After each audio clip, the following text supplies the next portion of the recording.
Good morning sa ating lahat. Ngayong Monday, December 15, 2025, narito ang mabilisang weather update batay lamang sa opisyal na datos ng PAGASA. Walang binabantayang bagyo o low pressure area sa loob ng Philippine Area of Responsibility. Dalawang weather systems ang nakaaapekto ngayon sa bansa. Ang northeast monsoon or hanging amihan na nagdadala ng mahihinang hanggang katamtamang pag-ulan sa Cagayan Valley, Cordillera, Aurora at Quezon.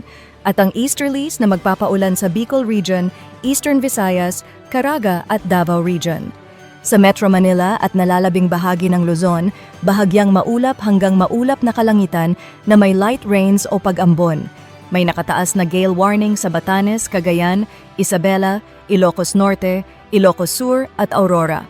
Delikado ang paglalayag ng maliliit na sasakyang pandagat dahil sa malalakas na alon. Mananatiling mababa ang tsansa ng bagyo sa mga susunod na araw. Ako po ang inyong independent weather forecaster, nag-uulat batay lamang sa opisyal na datos ng PAGASA. Mag-ingat po tayong lahat.